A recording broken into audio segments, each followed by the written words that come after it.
जब वो हर स्थान पर पराजित हो जाता है, हर मोड़ पर असफल हो जाता है, टूट जाता है, तो वो कहता है कि यदि भगवान ने एक द्वार बंद किया है तो वो दूसरा द्वार अवश्य खोल देंगे। आपके साथ भी ऐसा ही होता है ना?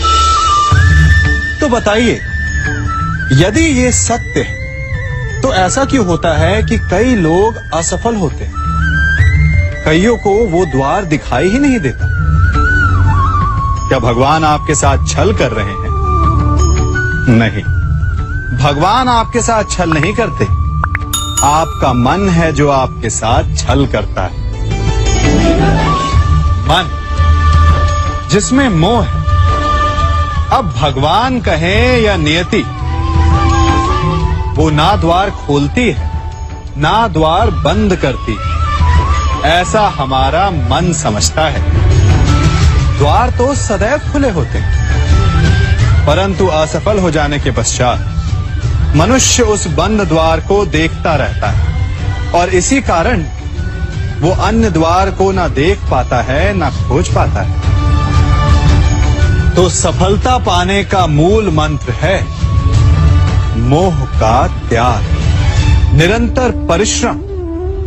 और फिर देखिए, आपको अपने जीवन में सारे मार्ग खुले हुए मिलेंगे। मनुष्य जीवन की परीक्षा में सफल होने के लिए क्या नहीं करता? वो परिश्रम करता है, दौड़ भाग करता है, और ये सब करने के पश्चात भी जब उसका काम नहीं बनता तो वो नकल करता है ना?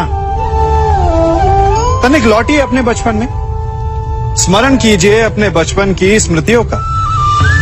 क्या स्मरण हुआ? विद्यालय में जब आप परीक्षा देने जाते थे तो क्या होता था? आप ना सहे, परंतु कोई ना कोई सफलता पाने के लिए नकल करता ही था और उत्तीर्ण भी हो जाता था, है ना? परंतु जीवन की परीक्षा ऐसी नहीं होती। नकल करने वाला सफल नहीं होता। कारण विद्यालय में सबके प्रश्न पत्र एक होते थे, परंतु जीवन के प्रश्न पत्र और उनकी कठिनाई सबके लिए भिन्न होती है, तो निश्चित रूप से उनके उत्तर भी भिन्न होंगे ना। इसलिए यदि आपको जीवन में सफलता पानी है तो नकल ना कीजिए, स्वयं के प्रश्नों का उत्तर स्वयं ढूंढिए और सफलता आपकी ही होगी। मनुष्य की लालसा बड़ी विचित्र होती है।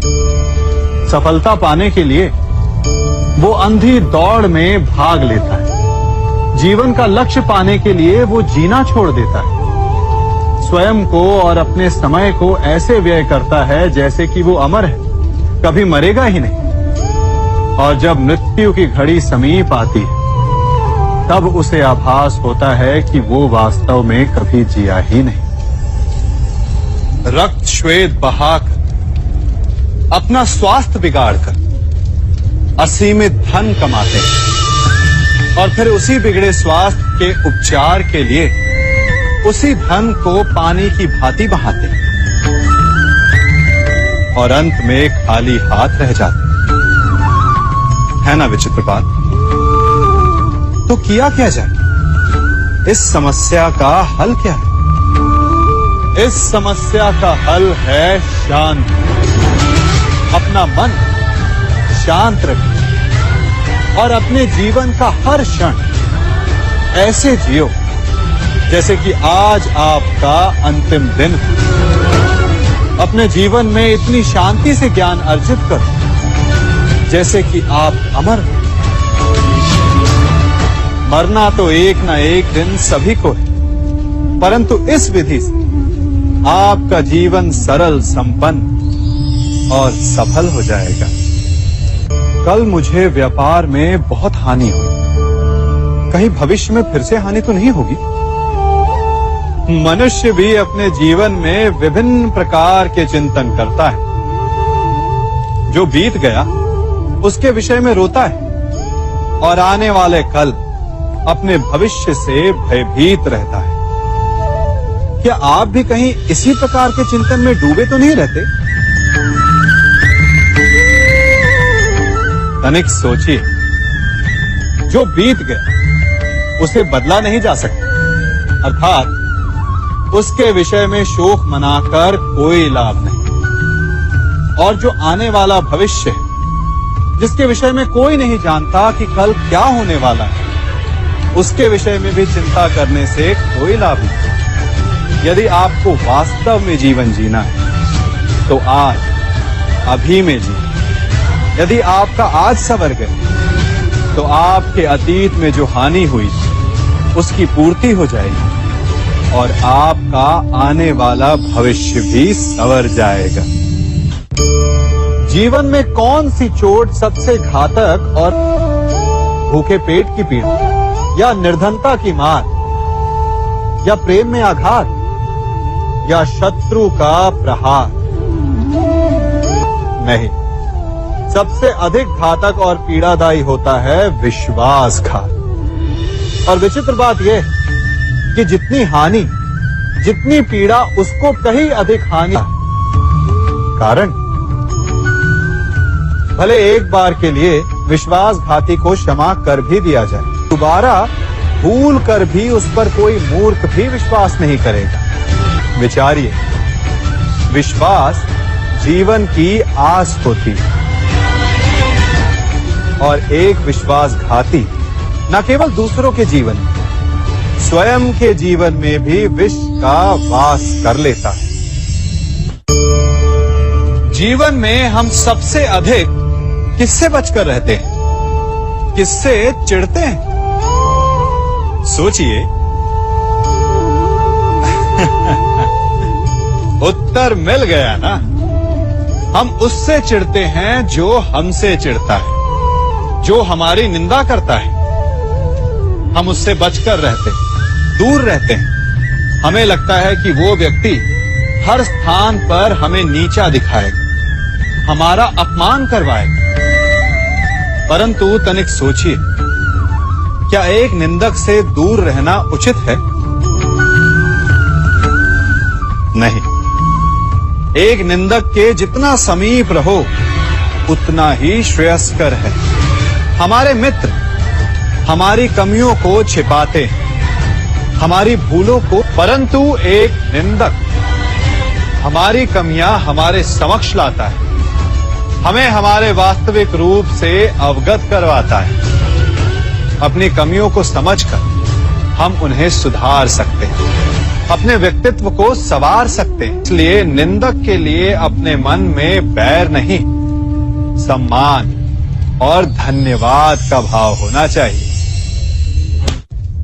आप सब ने अपने जीवन में एक कहावत तो सुनी ही होगी कि एक चुप 100 को हराए।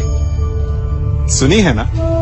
और इसीलिए कई बार हम जीवन में चुप रहते हैं, मौन रह जाते हैं, क्योंकि यह सत्य है कि एक मूर्ख के लिए मौन रहने से अधिक श्रेयस्कर उत्तर और कुछ भी नहीं हो सकता। परंतु क्या जीवन में सदैव मौन रहना, सदैव चुप रहना क्या उचित होता है? नहीं। जहां पाप का बल बढ़ रहा, जहां छल हो रहा, वहां मौन रहने से अधिक गंभीर अपराध और कुछ नहीं हो सकता।